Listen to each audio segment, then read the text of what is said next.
Hello, everyone, and welcome back to another Artcast. Today, we're going to be looking at just a just a quick drawing I did of Mina from My Hero Academia. This was just a wild hair situation where I was just like, I'm going to see if I can do a drawing in Affinity again with sort of these.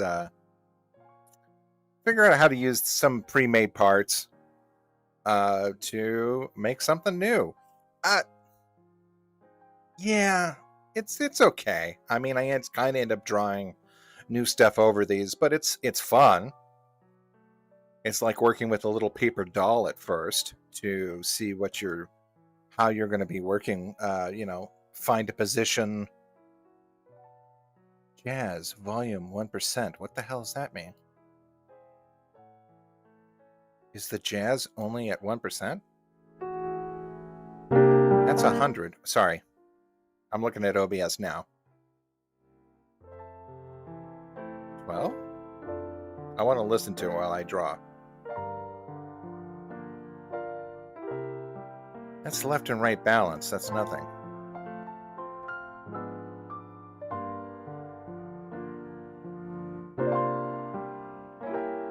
Okay, cool. But anyway, it's just a different way of of using assets like I do with Blender. Doesn't work with every character, but as you'll see here, I come up with complications with her head and face and just the different models. But I did learn a few new tricks in order to streamline and make. I'm becoming a little bit more proficient in Affinity. Yo, Worms, how's it going? Anywho, I'm also going to just try and work on this other thing. Just really try to buckle down and start making stuff. I do need to get something out of the way. Unfortunately, there are people, our illustrious governors, our betters, or as they say, are trying to ram through some more sort of censorship bills through committee. They're working on COSA, and I guess Senator Whitehouse is he's trying to start some sort of thing where repealing Section 230, which would be very bad for all of us. I don't know. I just want you to say I got on the phone. I suggest you also get on the phone if that's something that you can affect. They are all dumber than hell. But I will sort of briefly mention that because that's on my heart now. And I think I like to think, well, geez, if I had talked about that a little more, would that have raised awareness? So yeah, that's just a little something at the beginning.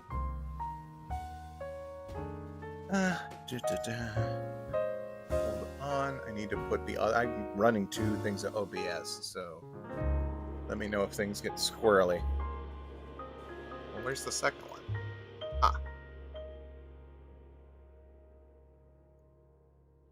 One's pumping out and one's recording, so that should be fun.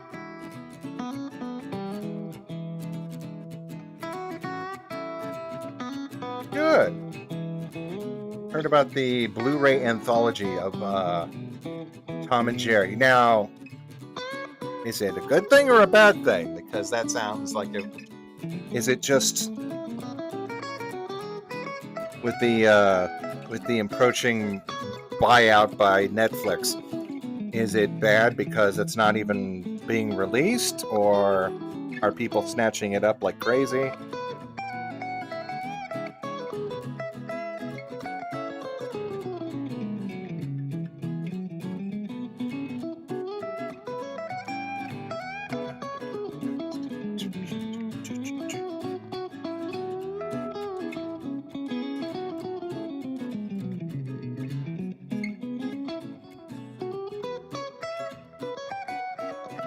I know this is later in the afternoon, but we did all our shopping, and it was sort of more so than usual. We were just kind of hitting all the good places and did some Christmas shopping, even though our list this year is pretty sparse. Everyone's just kind of doing their own thing this year. They had sort of the biggest Christmas last year because people were in town, but now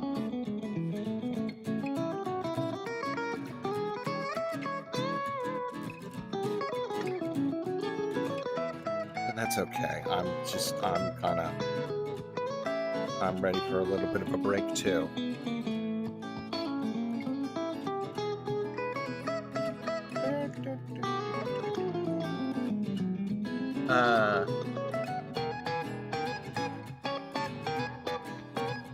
Okay, good. Well, I'm glad that that's selling. Tom and Jerry's pretty good. I was going to say, there's also a lot of interest sort of overseas. They had a Japanese series.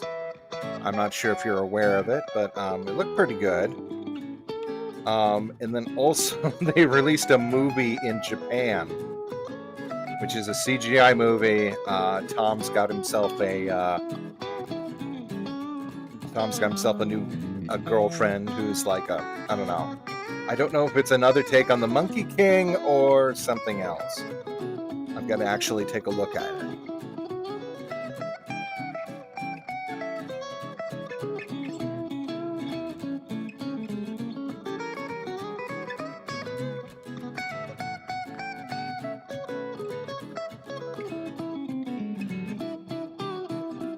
Oh, also, have you heard about those toys that they have Chinese nationalistic factoids? If you ask them questions, they're like connected to like ChatGPT and AI and all that horseshit. Which no, don't attach AI to your kids' toys. The Mario was the creepiest one. The Mario Lego set. Luigi, where's Luigi? $59.99 for Luigi.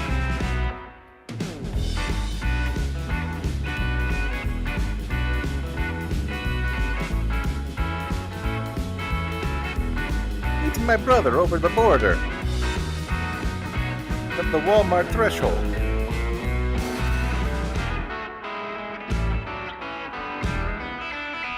I think you're getting the anthology set once it comes out. With the anthology set? What's the anthology set? Also, how's the music compared to... Is it a little bit... we're neck and neck. So I'll lower the music a little bit. Oh, shoot. Yeah, there's some reason Affinity won't catch on certain things. There's Paul Blart mock-up. Okay, wow. This is actually like, I got a lot done that you guys didn't see. I think that may have cut the thing by like 30 minutes. Okay, anyway.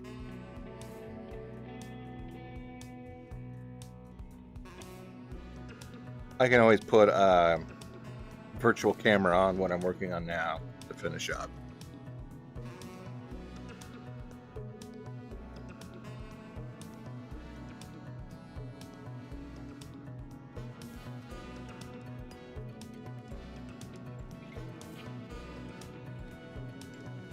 Anyway, I just kind of went around, went over on Grandma's side of town, or what, used to be Grandma's side of town, and just kind of kicked it.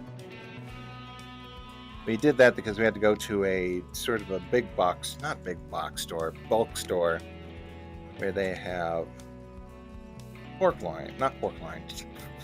briskets, which is Mother's meat of choice when it comes to, I guess, Easter and also Christmas. He doesn't like ham. I'm neutral on it. Grandma always wanted to have a ham. And that's what we always got. And briskets were for Easter. if she was making it. If we were having it at grandma's, it was always ham.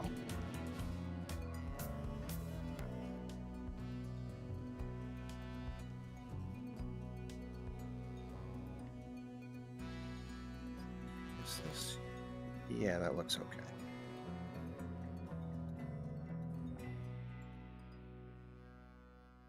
I'm talking to myself on the, or talking to my other piece of artwork that you can't see. Yeah, Affinity is a tricky duckling. A funny duck, a tricky duck. I'm trying to get rid of this. No, stop. Get wrong. Nope.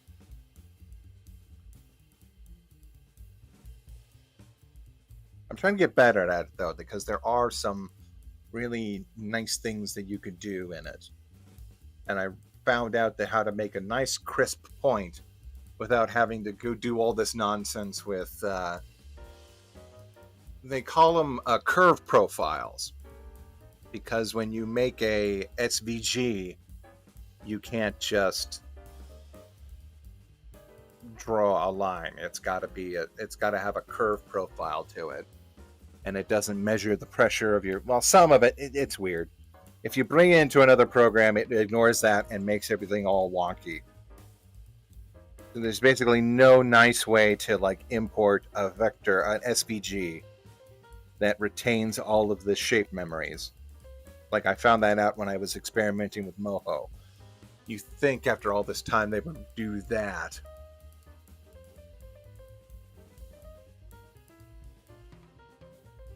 Hello, Cage.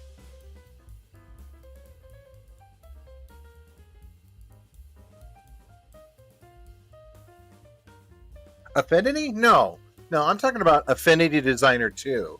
This is a $50 program, not the app. I'm talking about an actual like program, and I get to keep it forever without any extras or anything. Well, maybe unless they upgrade or something.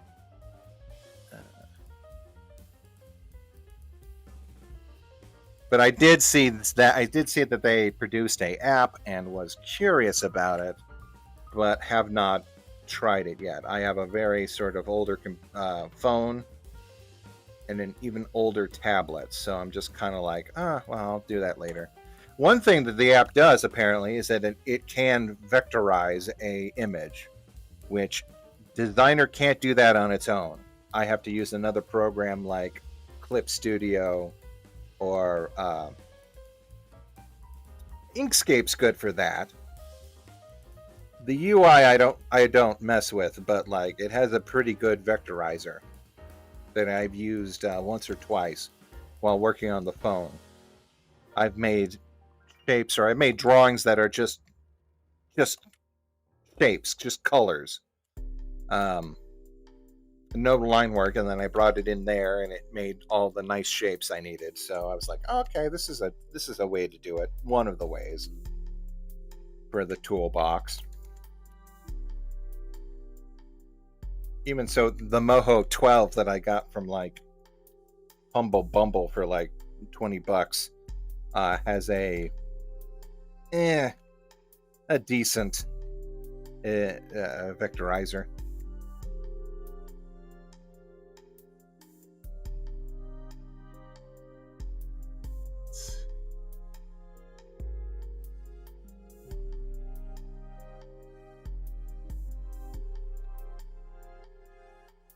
Hello, Baba Boo.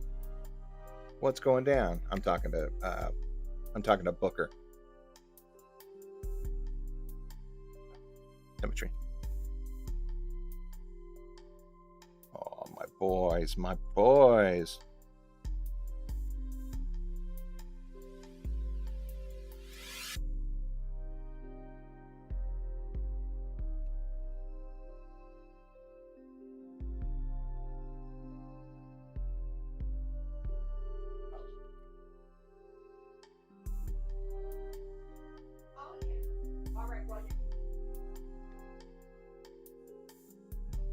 Having a little bit of drama back in Oklahoma. One of my relatives, I guess, they needed to go to they needed to go to the hospital. I don't miss that. What is this?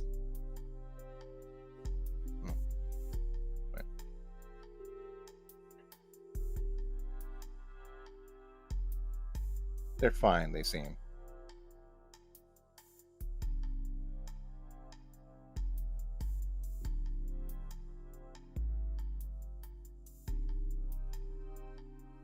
Is everything okay? Good.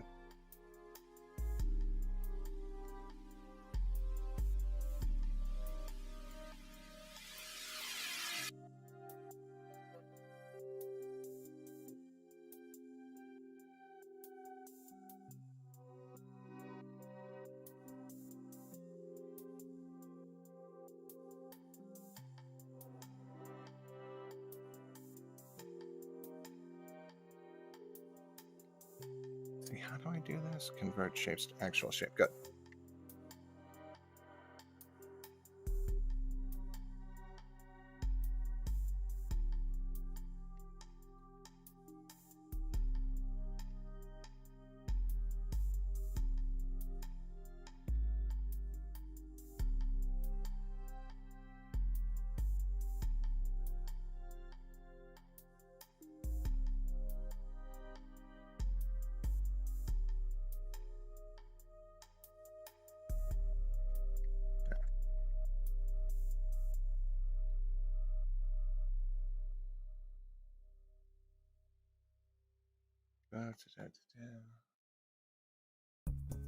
You see any animated Christmas specials recently? No, not really. I mean, I saw last night they were airing Rudolph the Red-Nosed Reindeer and Peanuts, but other than that, just kind of been.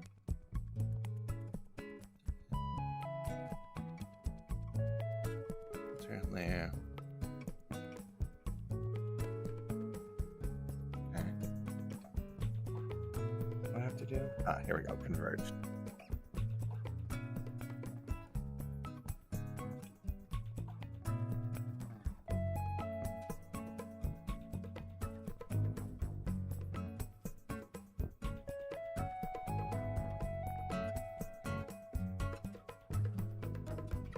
Oh, that's a problem.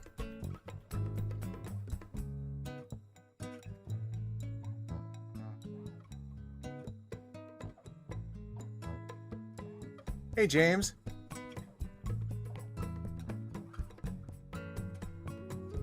Just got an Impamon named Mina. Impamon. Is that like what? Are you talking about a Digimon or?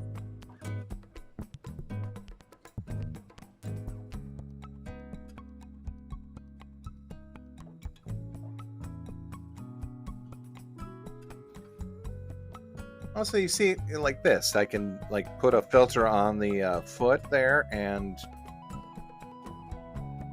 oh, that's a problem. Okay, no.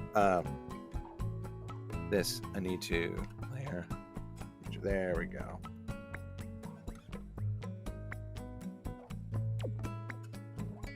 Add a filter to it, kind of stretch it and pull it, and then mess with the original layer in a, you know, without the filter on top of it, and it makes the changes. It's pretty neat.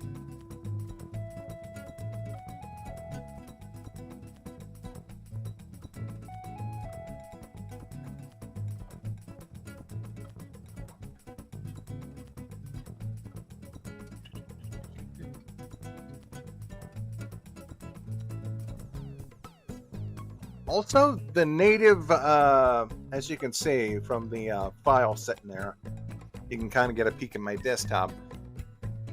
Native, or the navigator for the designer doesn't show up in any windows. So what I have to do is I have to go through and make sure that it just shows up on the... Well, maybe that's not true. Maybe there's a certain setting that I could throw it down on it.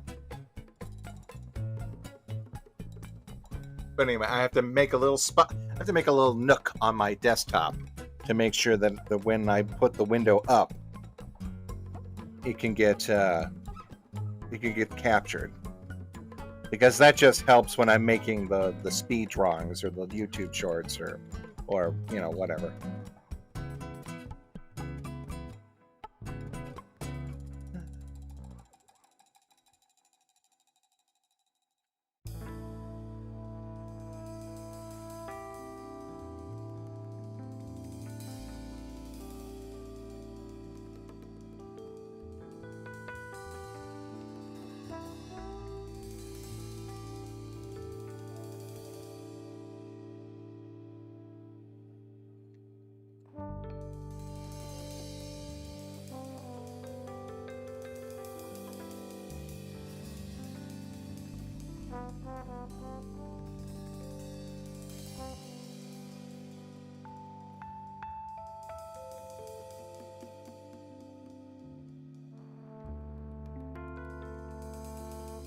Move this to a different layer. Bugging me.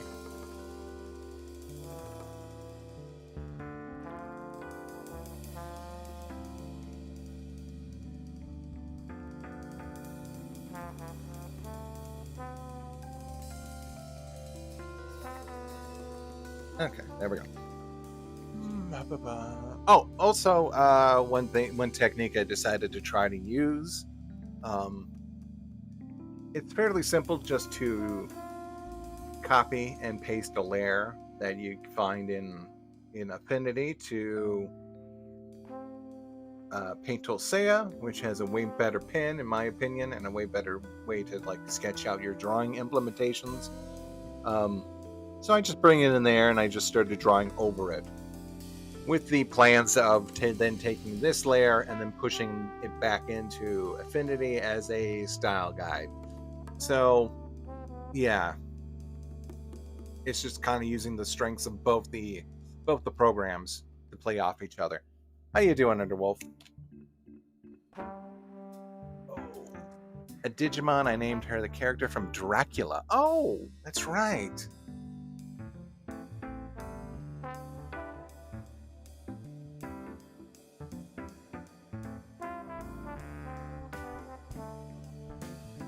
Isn't Mina like it's the name of the girl he tries to always court, right?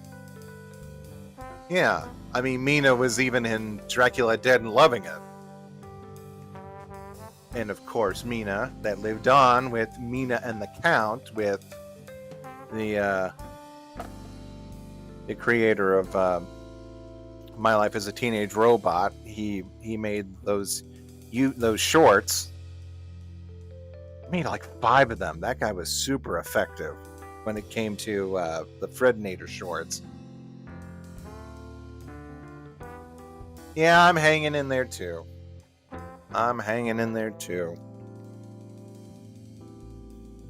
working on another little project. I was like, well, I guess the day's gone. I was like, hell no, I'm just going to jump on. I'm going to do this while working on another thing over here, and then have something prepared for tomorrow. Let's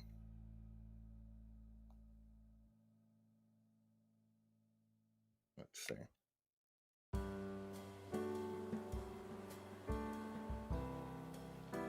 big is this thing?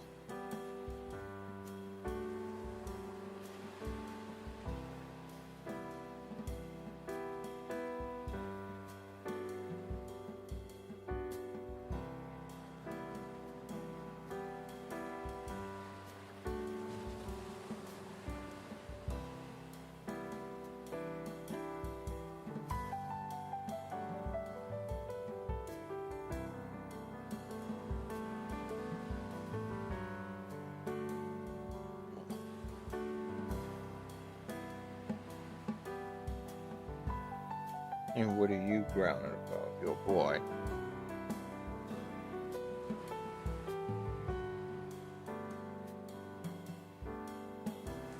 Sometimes he just growls because he's content. It's like, I'm just making noise as I stretch out. Booger. Mina was the name in the Binocular cartoon. That's right. It was the original girl's name, so they just keep on using it.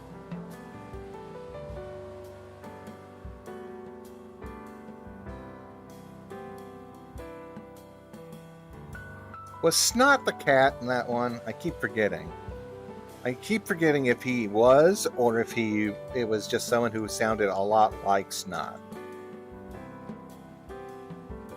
And by Snot, I mean, I guess Booger, or I forget the actual gentleman's name.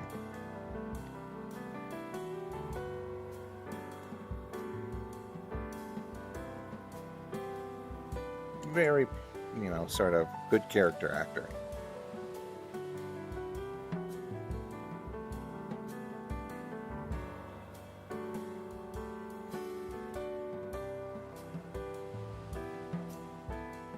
I think he would have been a better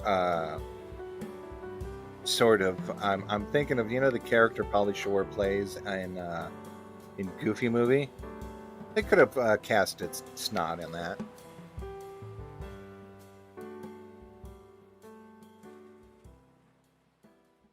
Yeah, poor Maxwell Adams. It sucks ass.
He did work for Jellystones. Okay, that's good.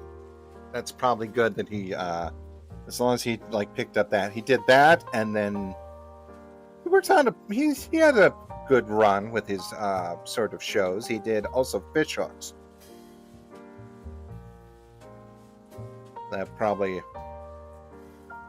with Justin Roiland working on a major part on that. That kind of soured that, especially since his character was a big creeper.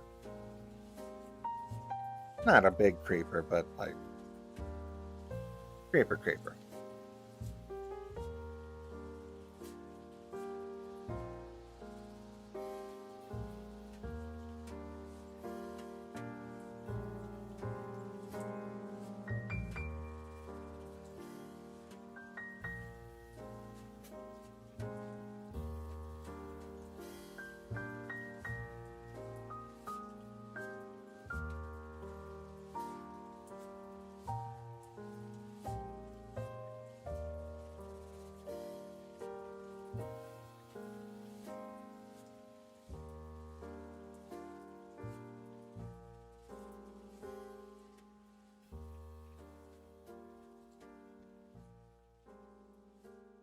Ironically, also, it wasn't Clemantha. It was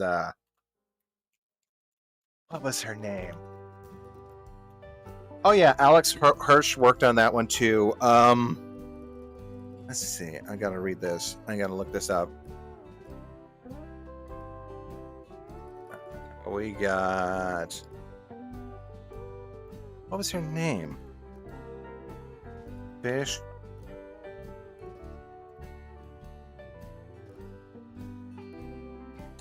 It was the one, the popular girl.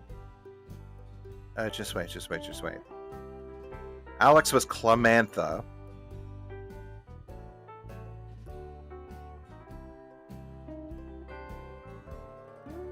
Dana Schneider was Mr. Baldwin. Kevin McDonald was Dr. Frog. Yay! Oh, come on, they didn't bring her up.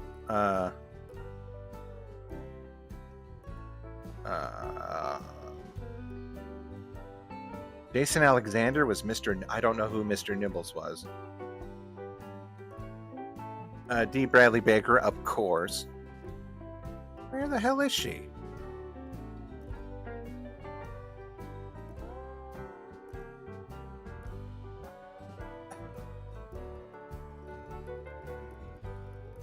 Chelsea? Was it Chelsea? Yeah.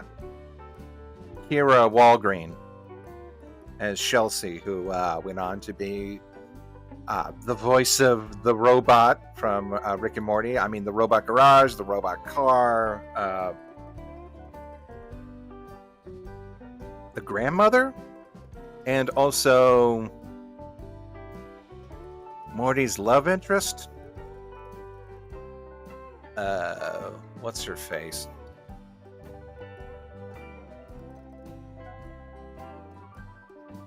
Anyway, she had that cool Valley Girl kind of thing.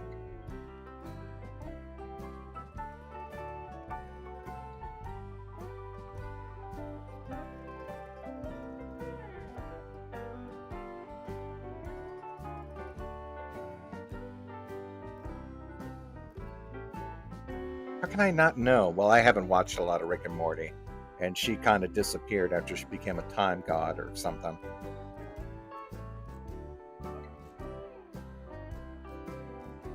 Jessica. Okay, that's right. I know it. I'm Jessica. Okay. Because I used to do that joke. There was a character named Jessica in my favorite MST3K of all time, the thing that wouldn't die, and they made that joke where they kept saying her name and then doing the riff from that song. Jessica, Jessica, Jessica, Jessica. Oh, whatever.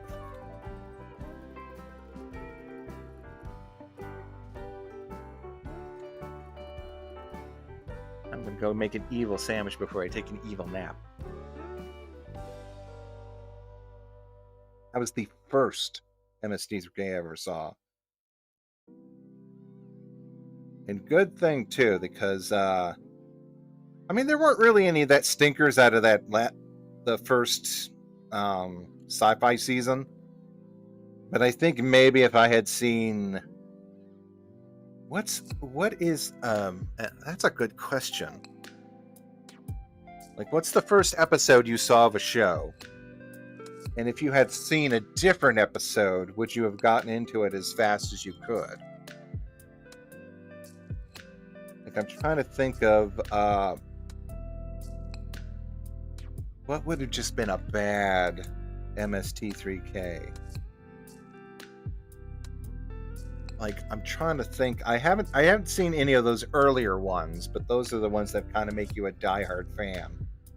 The Crawling Arm, I think, would have maybe. I did get that one, and that was like an early one, because that had that one guy, the one who Frank sort of replaced, and who was the sort of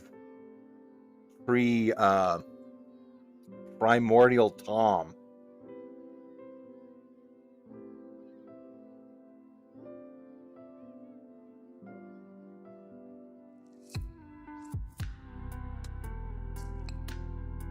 Your first episode was Giant Spider Invasion. Excellent one. That's a good one. Especially that's a good start for that episode. And I don't think that usually those movies have like a bit of a medium low point. I'd say that one has actually a pretty strong medium. Just with all the nonsense that's like going on. It kind of starts to run out of steam a little bit, but then boom, Packers won the Super Bowl. Woo! Packers.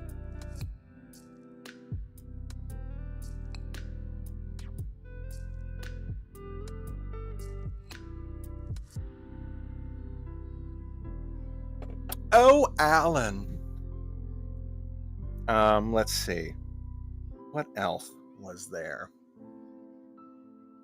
Like, if I had watched, like, give me a list.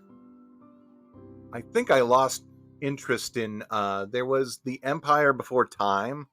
I think I was like watching some episodes of that. Like, I was just going through the whole thing and just being like, no, I think I'm good.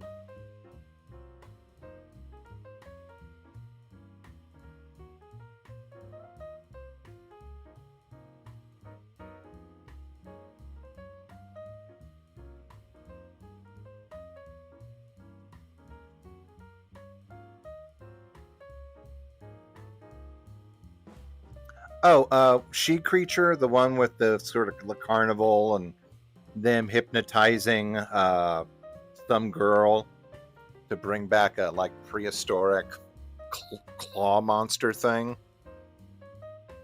I think that one would have maybe I wouldn't have been turned off by it, but I would have been like, oh, this is weird.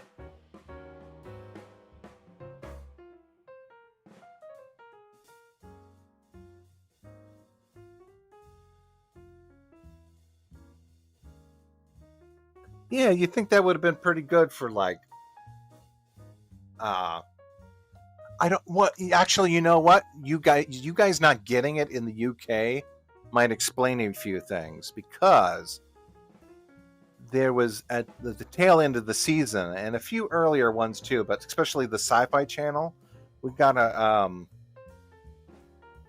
they got a hold of a bunch of episodes from like Universal, but it's all like UK Universal, like the Projecting Man. I'm not sure what Gorgo was, but maybe Gorgo, the Deadly Bees. There was like this whole run in the 60s and 70s with like the British invasion, where Universal like was working hand in hand with like a bunch of these like British studios. One really good one is just to watch on its own, but also gets like played a lot on these sort of these creature feature channels on YouTube, because I guess it's pretty affordable. The license is Pain Garden or Torture Garden. It features Birch Meredith as like this sort of possibly the devil who runs a carnival and shows people these weird like weird anthology stories. So that might explain things. If some copyrights lapsed here, or they became cheaper here, and sort of retained their licenses over there. I know they also do the same thing where they got a bunch of movies from, from Godzilla versus Gigan is like one, like, was a great score for them, but like was cheap, like something to throw on the networks here. Yeah, hey Kevlar. Yeah, me neither. I was just sort of sitting here and like, I'm gonna sit here and set some stuff up. Also, I think you guys are in Canada, but if you want to spread the word, they're trying to do some stuff with COSA again and repeal Section 230. I don't know. That would definitely affect you, I guess, up there. A certain way. Maybe not instantly, but like it would suck. So just something to be aware of. And I was like busy for most of the day, so I was just like, well. And then I got home and was like, I could sit and do some stuff here and then get some things ready for tomorrow.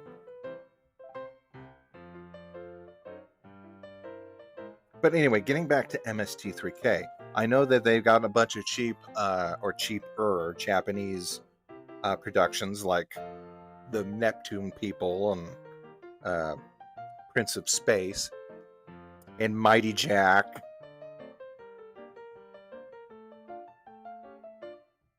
And then also there's the huge kerfuffle of that one studio that used movie footage from another movie And apparently, they did the old YouTube trick where you combine footage from 2 different movies and then say you made a third one.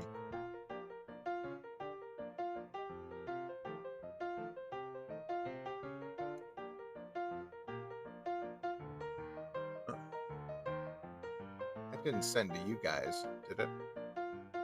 No. Okay, good.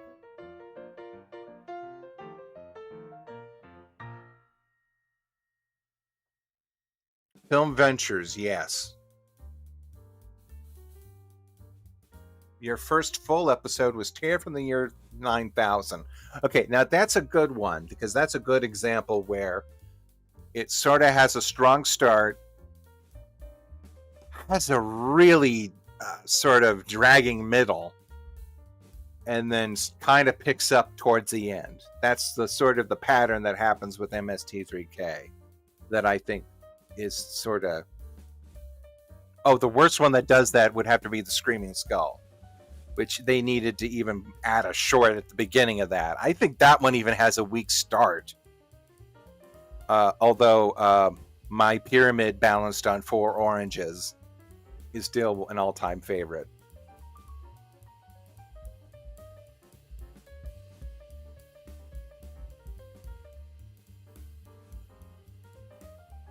Okay, that's a good one. I would have probably picked any of the other ones on my list. That would have been, I you know where I stand with the Halloween episodes. I say The Thing That Couldn't Die, or even The Undying, or The Unearthly. No, it's The Undying. The Unearthly was a completely different thing. Oh no, that was really boring. That was one of the what's his faces? Beg pardon while I think. That was one of Ed Woods' ones. Human beings.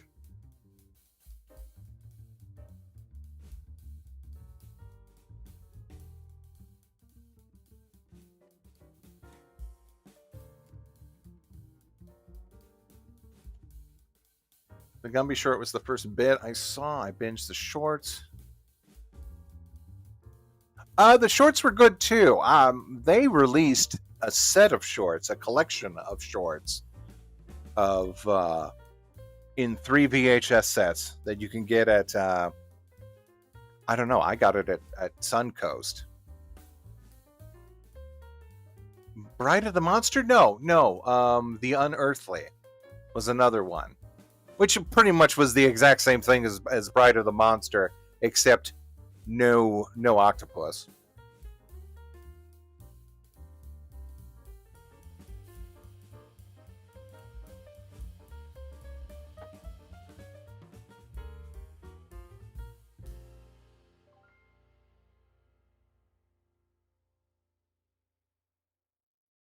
They are extremely pricey, but at one time our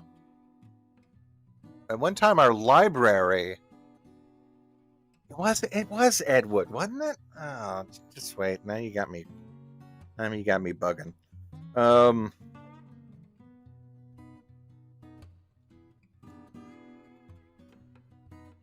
mean, that had Torn in it. No, pardon me, that was John Carradine, but it did have Tor Johnson as Lobo. The Unearthly, MST3. Yeah, okay, pardon me. That was Tor. Yeah, The Unearthly. That was a boring one. I got that one on VHS, and I was like, oh, I chose the wrong one. Ironically, that one was always. No, I had to pick between 3 different things in the video store. They only had 3 videos of MST3K, not counting the movie. They had this one, they had Gunslinger, and they had, of course, Manos Hands of Fate. Manos was weird, but it retained my attention for most of it. It shouldn't have. That thing is an anomaly because it has most of the things I even complain about, where just nothing happens and it's kind of lull the whole time, but it's kind of like a weird, smooth kind of feel experience. The Unearthly was just kind of Well, that's okay. Well, that's it. Probably wasn't an Ed Wood movie, but I just saw Tor, and I was like, oh,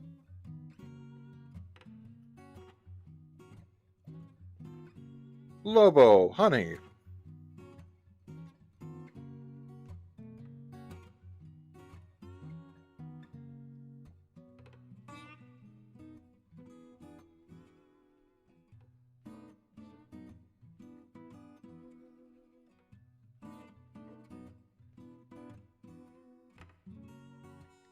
Oh, and I think later they had Cave Dwellers.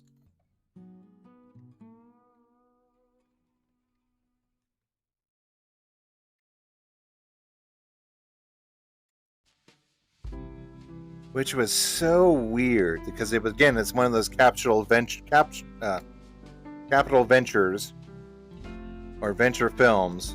But even then, the beginning was weird with people in the caves, and then it didn't have anything to do with cave dwellers the whole time.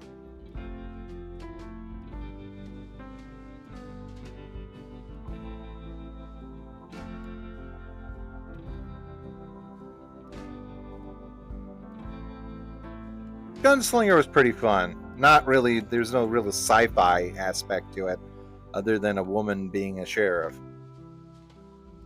and fighting another woman.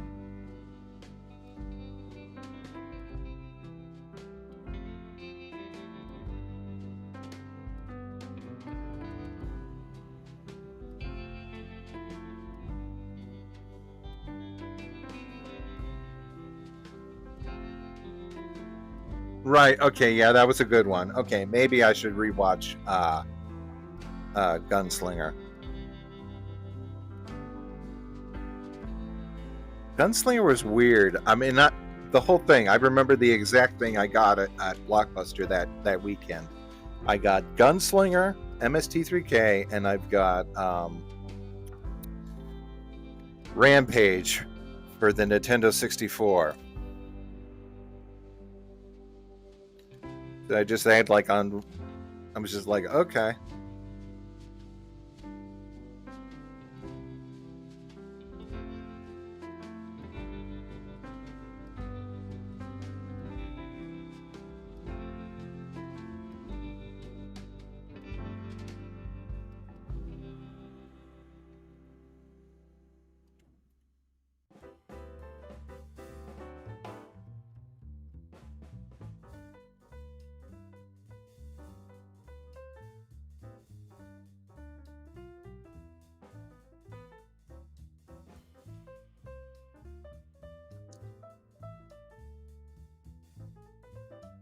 Last of the Wild Horses. No, I don't even remember the Last of the Wild Horses. I should check that one out. There are a few of them that I actually kind of should check out, especially like the early stuff. But again, I wasn't too impressed with the crawling hand.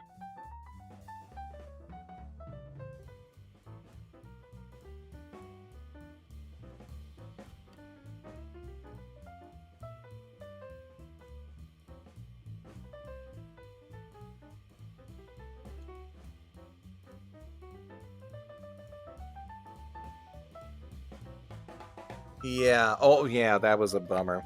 The AI thing, and yet they're also still like going through with some sort of litigation against Google.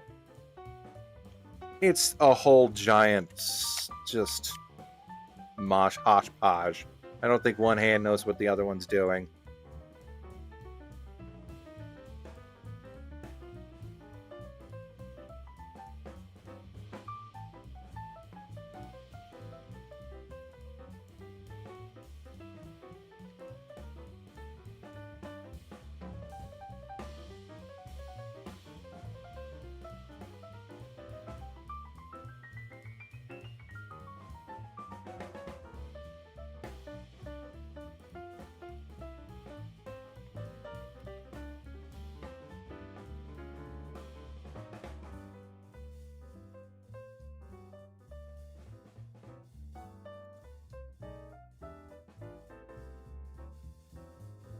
What, Zootopia? Or Sora?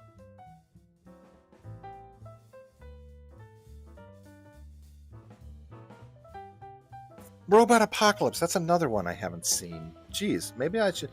These are these all early Joel episodes?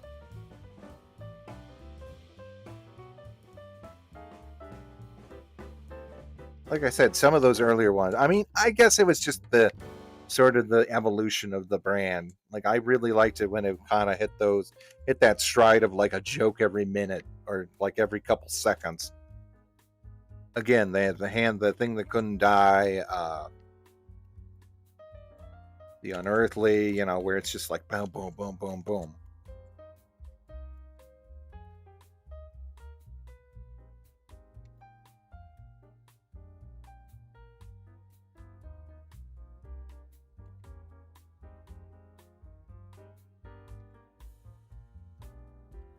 But that was the style of comedy in the 90s.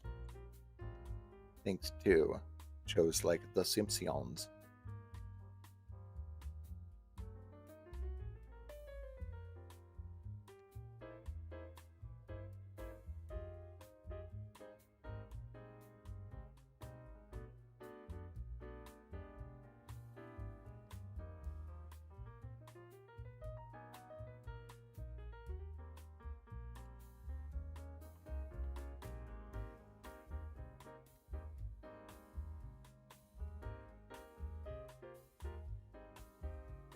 Oh, what is this? Oh, okay.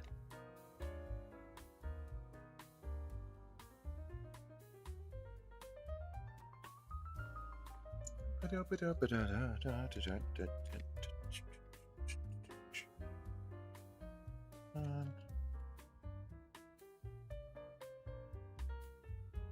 going on here? Okay, no, this is something different.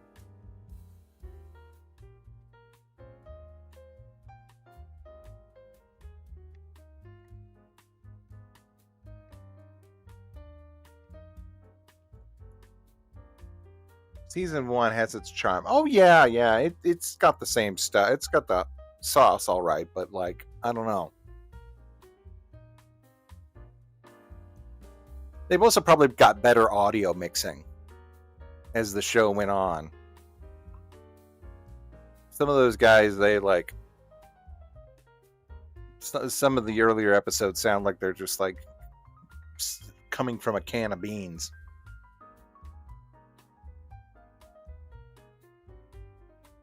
Yeah.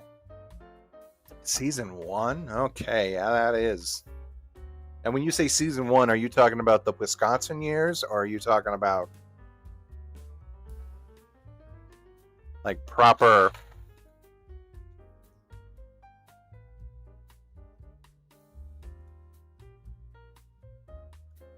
Yeah, the sci-fi era was like when I would say, yeah, you're right. It hit its zenith, sort of there. Have I watched My Hero Academia? I have watched all of season 1. I don't know what season 2 is. I mean, I don't know from what episode to what episode. If season 2 ends with All Might beating the crap out of one for one, all for one, then yeah, I've seen the first 2 seasons.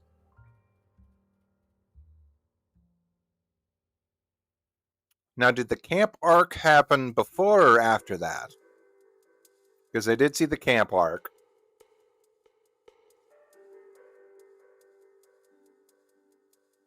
And then from there, it's sort of just osmosis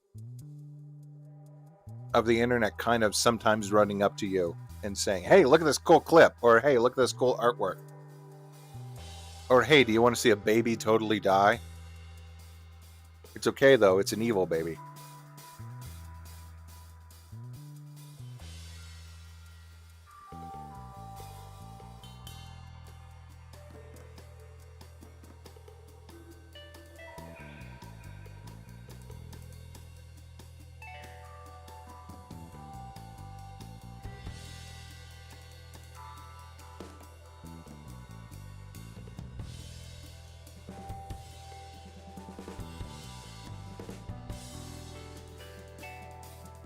Season 2 starts at the sports. Okay.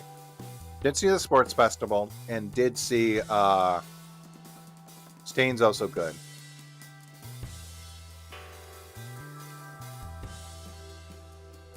Yeah, people like Buff Bunny Lady. People like Buff All Might Girl. Sorta.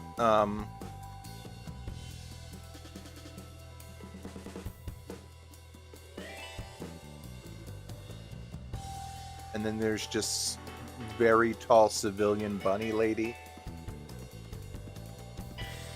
Oh, who's best girl? I don't know. I naturally gravitated towards Mina. I think she's just like spirited and got a cool design.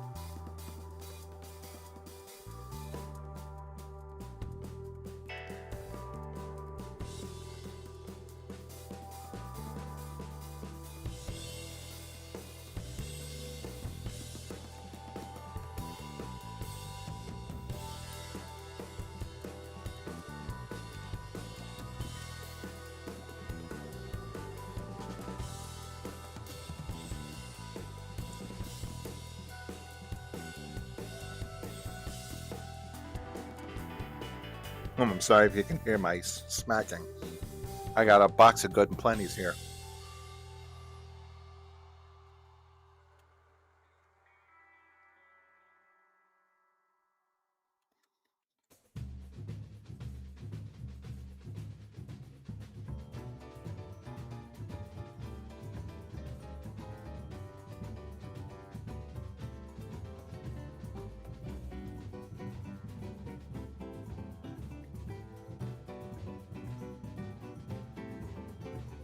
I also saw a little bit, like maybe, I don't know what episode it was, but like I think I saw a little bit of, I was going to say imposters, but that's like Batman imposters. Vigilantes.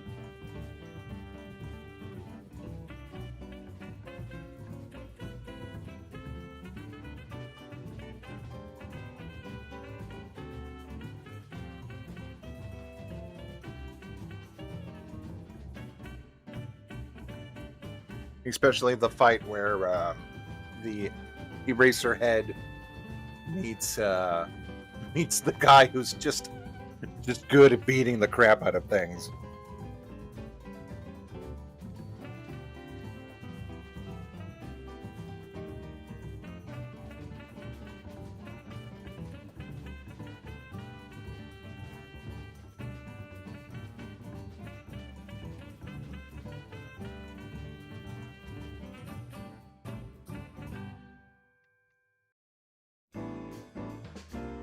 May I ask this before, but how do you think you can style a certain character to look down?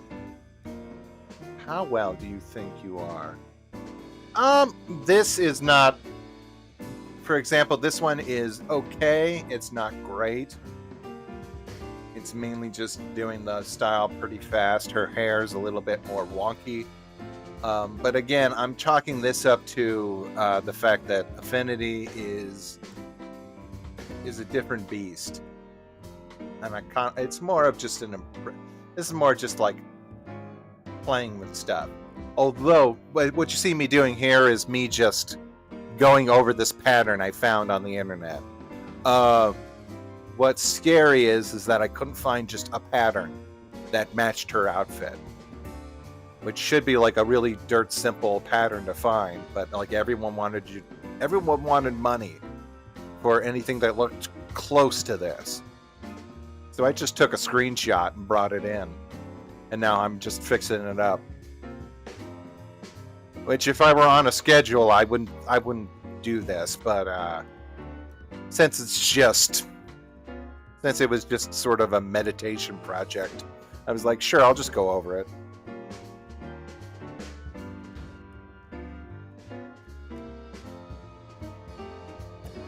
Now that I'm thinking of it, I could have brought it into Inkscape, vectorized it, and then cleaned it up that way, because that would have given me all the clean edges that I really would have wanted.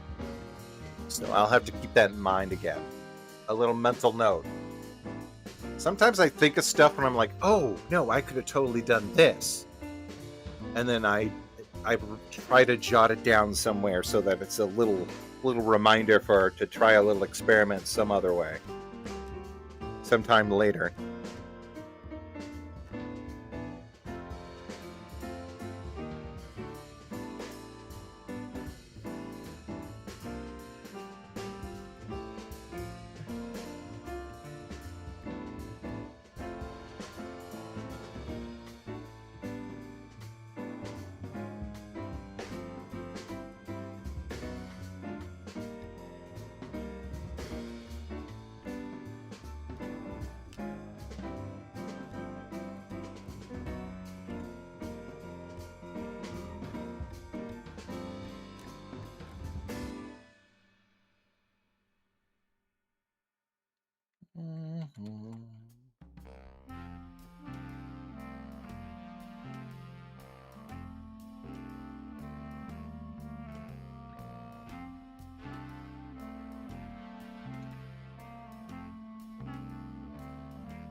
Does that look okay?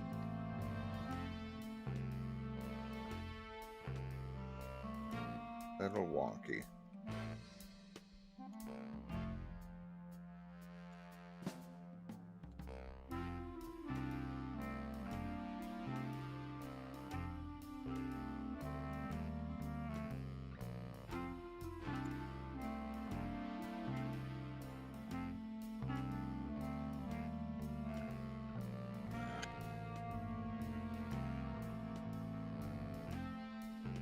Come on. What is the best time if you wanted to do these little these art casts? I mean, do you like morning? Do you like the afternoon? Do you like night? Because my schedule is sort of where it's just like, well, I think I'm going to just start popping in whenever I can. Like a blue light sale.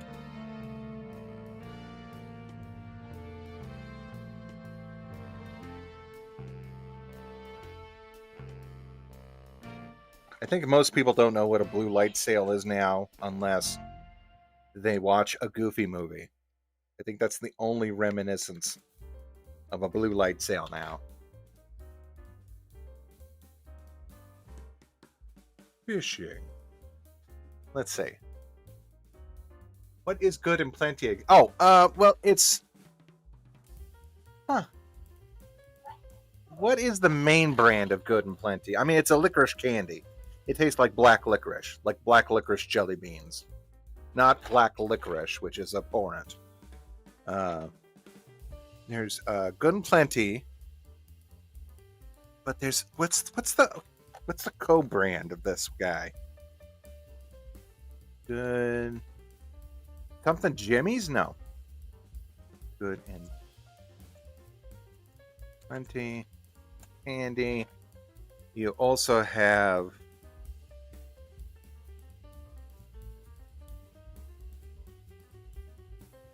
come on, what's the other one? Good and Plenty company. I'll just write company and see what else they make. Anyway, they're the white and purple candy. By the Quaker City Confectionery Company in Philadelphia. This is 1893, which is exactly what you'd think of like a licorice candy would be from. But it is now owned by Highlander IP, Iconic IP Interests, and is produced by Hershey's. Okay. So they also make What else? I'm trying to think. It's like a fruit thing. It's Myconites. Thank you, Underwolf. Which I don't care for those. But also, they're the company that makes hot tamales, which I love.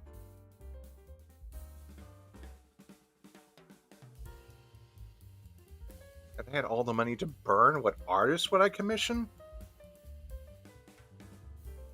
Well, I would kind of go through and just like...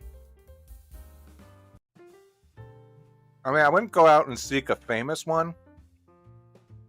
I would rather like patronize a bunch of... I guess patronizing this word would be a good thing. But a lot of some of my, not friends per se, but like a lot of artists that I know.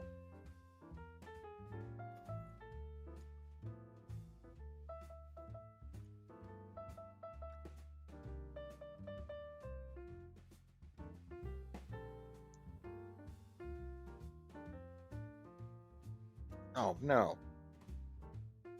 Booker, give me my candy. No. Oh. There we go.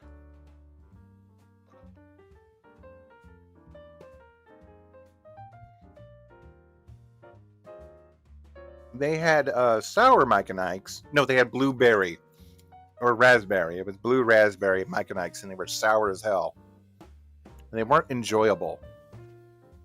They weren't like an enjoyable sour. They were just like an annoying one kind. So, although the Halloween Mike and Ike's were better because those were sour, but they were like different flavors. It was nice.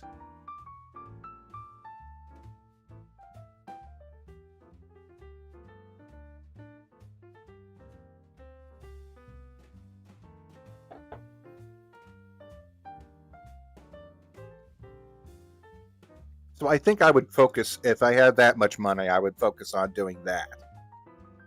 And being like, here. I don't even think I would want anything specific. Maybe I would go, I don't know, maybe a few OC characters here and there. But I think I'd just say, hey, keep doing what you're doing.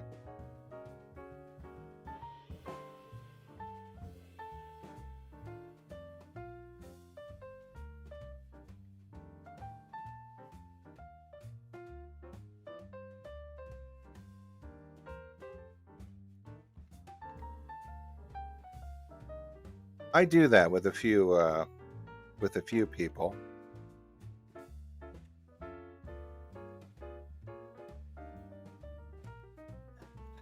So what is this nonsense up here? Let's see. There we go.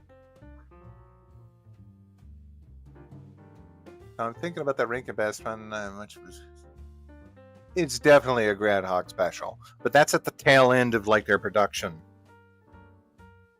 And they were like, "Well, what other holidays can we work in?" And it's like, "Oh, okay, Groundhog's Day. We've never done a Groundhog Day one." Ironically, they never decided to revisit Halloween. They just kind of like were all about that. I mean, they did like one or two. They did the Jack, but that was more of that was an episode in their TV anthology.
And then they, of course, they did Mad Mad Monsters, but that's like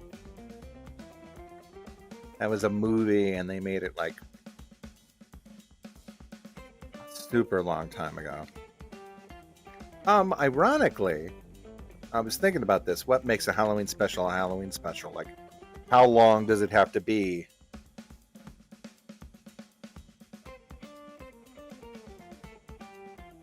Like, how many times does it have to air on TV? Which, Man Man Monster Party got good airings. It wasn't like on CBS every year, but it got rerun on a lot of the like Fox Family and all those channels over and over again, especially during Halloween.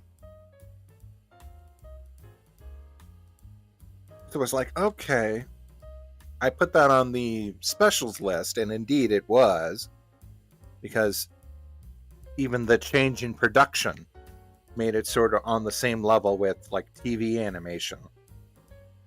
Even though it was like really super good for whenever it came out, it was still like at that same level. Or now it reached sort of the equilibrium between something someone would make now. So I'm just gonna like, maybe it'll be a sort of a deconstructive entry if I were to put like Monster House on the list and be like, when does this occur? When does this overlap happen? And I think it's like maybe between like a whole generation from someone who's like 1 year old, and if it shows up on TV, and if they manage to like make it to 16 and it's still showing on TV, then I think that makes it just a special. Kind of like how It's a Wonderful Life and A Christmas Story, they are also now Christmas specials.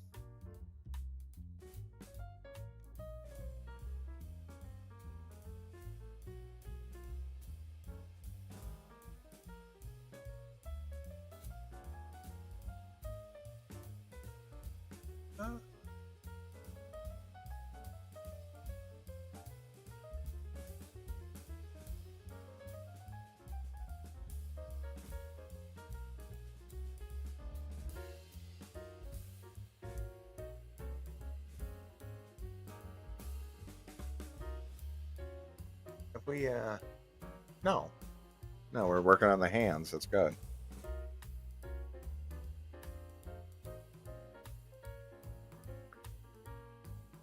I'm gonna say my goal is to work until 5 o'clock, and then I gotta start sort of thinking about whipping up dinner.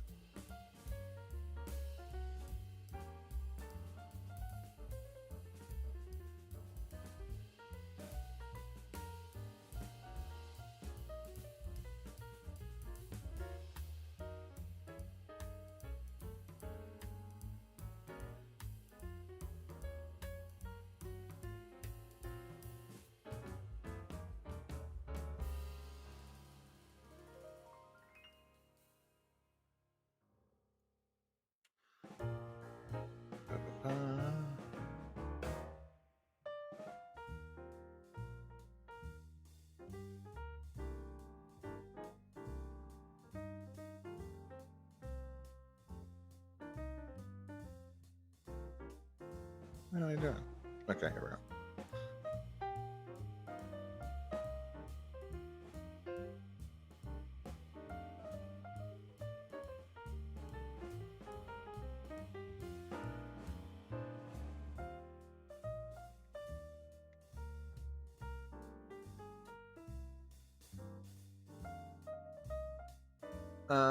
If you need any more info on Ghostwatch, yeah, it's a toss up between Ghostwatch and get what? Without Warning. That's what it was. I think Ghostwatch might be better, but Without Warning also, like, they run like the thing that says underneath it, like the original broadcast says, "This is not real. This is not real. Shut up. We don't want to hear from you." Which they don't do that. They don't, that's the subtext.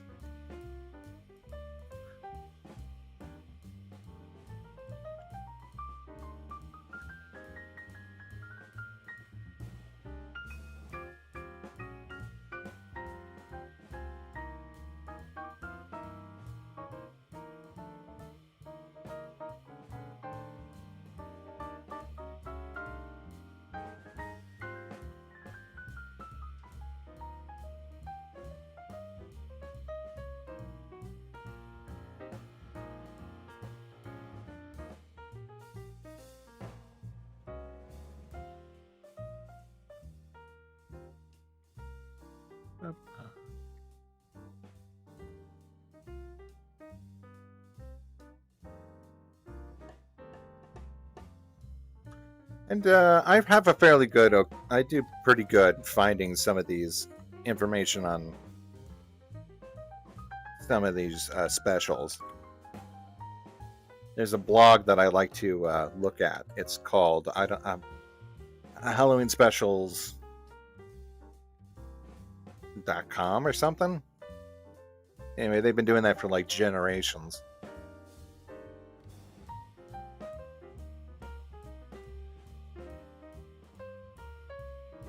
Unfortunately, sometimes they can't find the right ones.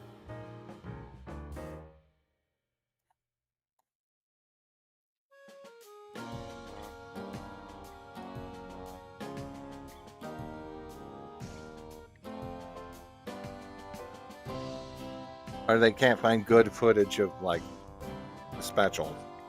Also, there was one time I came across one of those, and it was like a weird, like, fan thing, and it almost got me. Because they like went into like all this stuff, and I was like, what is this? I've never heard. And it's like, oh, it's a thing that never happened.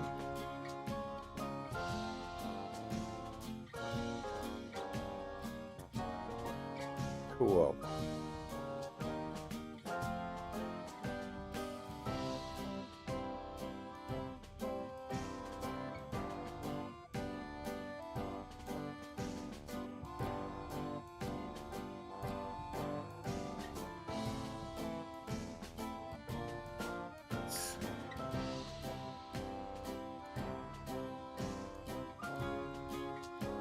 I need to go through this music again. Some of it's a little not as jazzy as I wanted it.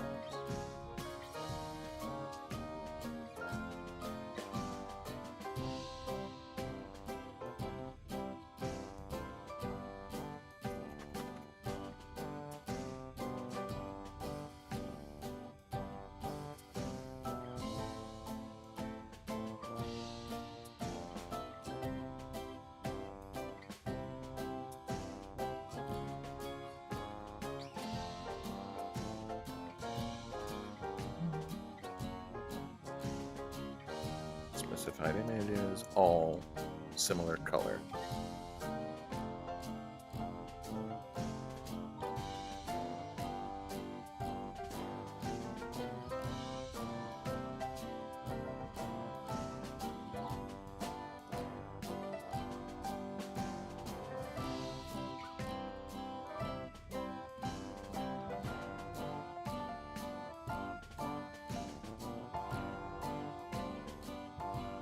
Let's see, what's going on?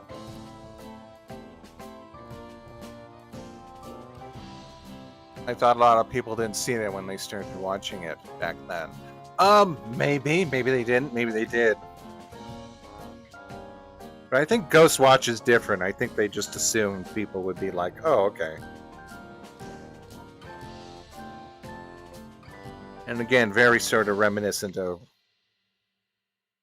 stuff that would later become Late Night with the Devil and all that.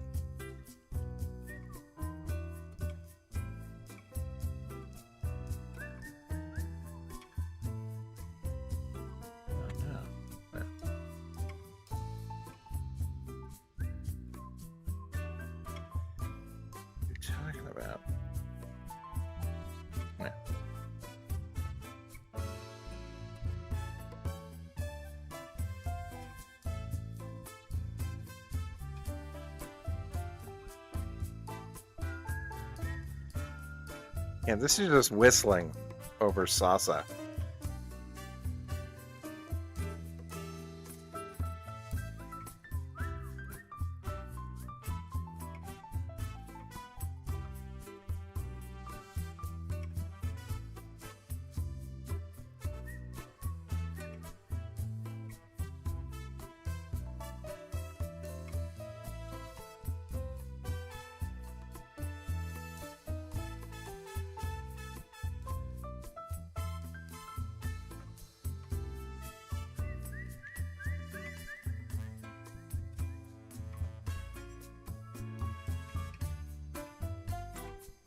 Hello, Condor.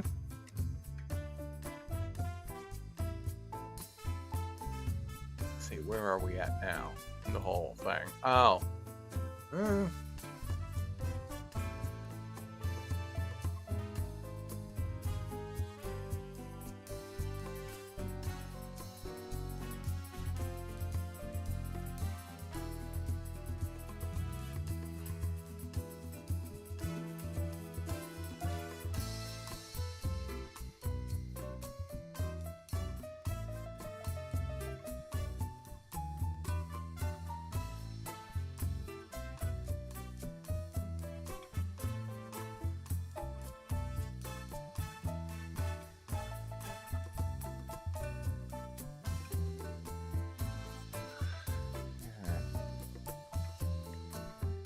too bright.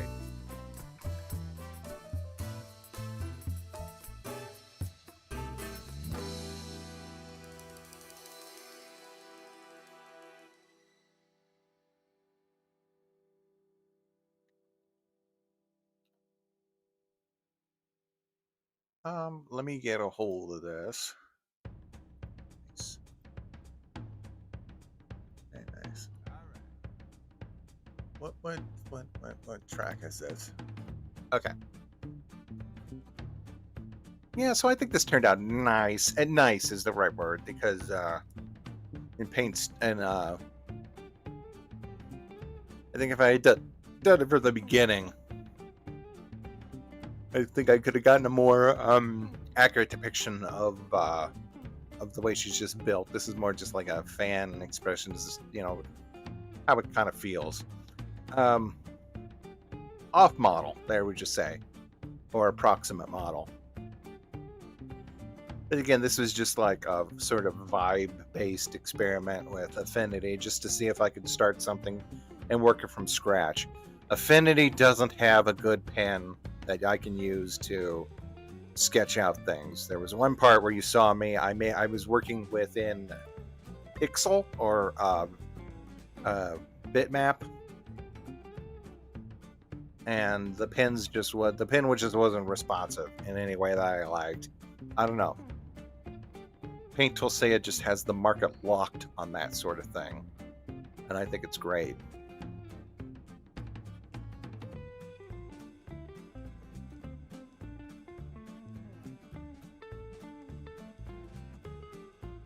But yeah, I think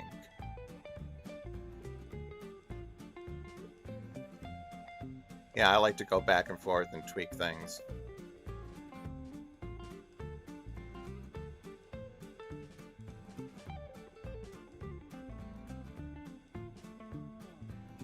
And again, I think I skipped past over like 15 minutes, maybe even 20 minutes of footage where we'll just skip past it and I'll show you what I'm talking about. Where the thing just freezes because it can't see what it's doing. I'm doing all this stuff up here in the preview, and you guys can't see it because the main window it's not that it's frozen, it's that it's I don't know. I think when I rename the window, save it as something, a file name, then OBS kind of loses track of it. I'm working with an older version of OBS, and maybe that's something that got fixed later on. But I need to work with the older versions because all the best plugins that I like are in this version of OBS. So, yeah.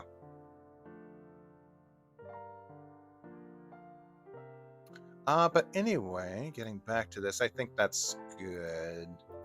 I'll let you see the final product again. Yeah. Yeah, and I thought it was just, especially working just from nothing in Affinity, I think this is pretty okay. As a start, as an experiment. I found some tricks and tips that'll really help later on. Oh, what am I doing? I have 30 minutes of more footage. Here. Hold on. I do have 30. We can keep going. Yeah, I'm a doofus. Hold on. I have it from yesterday. This is another experiment. Add. Where is she? There we go. Yeah. But let me take out a few things. Well, this is 1 hour. So I don't have like 30 minutes unless you can't even speed this up, can you? Not with this old thing. Or this program. Hold on. Let me think.